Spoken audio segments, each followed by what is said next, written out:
تعالوا نعمل بقى كيكة يومية ناجحة 100% مظبوطة وهشة، وكمان لونها فاتح قوي. 4 بيضات، انا بصوا بخش على المقادير على طول، مش عايزين رغي كتير. 4 بيضات هنحطهم ونحط عليهم كوباية من السكر. الكوباية اللي هنستخدمها في كل المقادير. هحط كمان رشة فانيليا وهقلب شوية كده.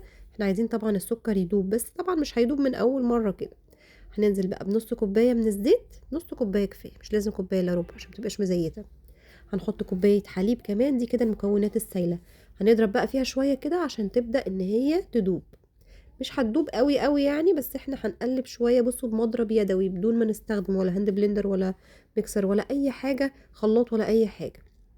هنضرب كده بايدينا وهتطلع كيكة هشة وناجحة 100%. مش هتتعبوا خالص وانتوا بتعملوها، يعني انتوا بتبقوا بتعملوا حاجة في المطبخ وانتوا واقفين كده اعملوا الكيكة دي. بجد لازم لازم تعملوها. وهقول لكم على مكونين هيخلوها ناجحة كل مرة تعملوها. بصوا انا هقلب بس شوية كده وبعدين هنزل بمكونات كمان الجافة. هنزل بكوباية من الدقيق، تمام، وهقلب شوية وهنزل بالكوباية التانية. انا استخدمت نفس الكوباية، يعني هي لونها واحد تاني بس هي نفس المقاس. هقلب هقلب هقلب. بصوا يختفي بس الدقيق الاولاني ده، وبعدين هنزل بكوبايه الدقيق التاني. كوبايه الدقيق التاني انا هشيل منها معلقه واحده وهحط معلقه نشا بدلها. فهمتوا؟ يعني احط معلقه نشا في الكوبايه التانية دي. وهنزل ب باكت من كيك شيف، هنزل بيه كامل طبعا. وبنزل بالمكونات الجافه دي على مرتين علشان الدقيق ما يتكتلش معايا كده ويضايقني وانا بضربه. طبعا احنا بنراعي ان احنا بنضربه يدوي. فهحط كوباية الأول وبعد كده كوباية التانية. هقلب بقى شوية كده علشان يدينا قوام مظبوط، ما فيهوش تكتلات، ما فيهوش كلكعة، ما فيهوش اي حبيبات. هتلاقوه بصوا هيفك بسرعة. بس اول ما ننزل بالدقيق على طول نضرب، مش ننزل ونروح نعمل حاجة ونجيله، لا، نضرب على طول.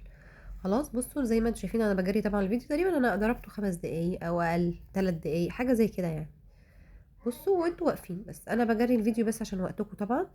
لكن انتوا هتحسوا بس ان السكر ما بيعملش خرفشه كده تحت ايديكوا، لا خلاص ان هو داب تماما. نزلت كده بمعلقه خل، معلقه يعني غطا خل. تمام. بصوا هرجع اقلب تاني. انا بحط كل حاجه تشيل الزفاره وفي نفس الوقت تساعدنا ان احنا نحصل على افتح كيك. يعني معلقه النشا دي هتفتح، الخل ده هيفتح معانا. انا مش عايزه والكيك شيف بيفتح كمان، يعني ممكن تحطوا بيكنج باودر بداله بس ما فيش مشكله يعني. لو ما فيش كيك شيف هنحط بيكنج باودر، بس الكيك شيف بيفتح اكتر وبيخليها ايه هشه كده ومظبوطه.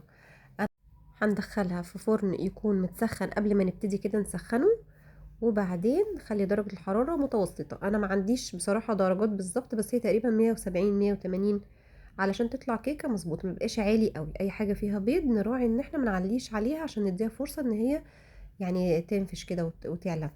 بصوا بقى الكيك عامله ازاي ما شاء الله، هش جدا، اسفنجي اسفنجي جدا. وبصوا من جوه كمان مش مفرغ، لا تحسوا ان هو مظبوط مظبوط زي السفنج بالظبط.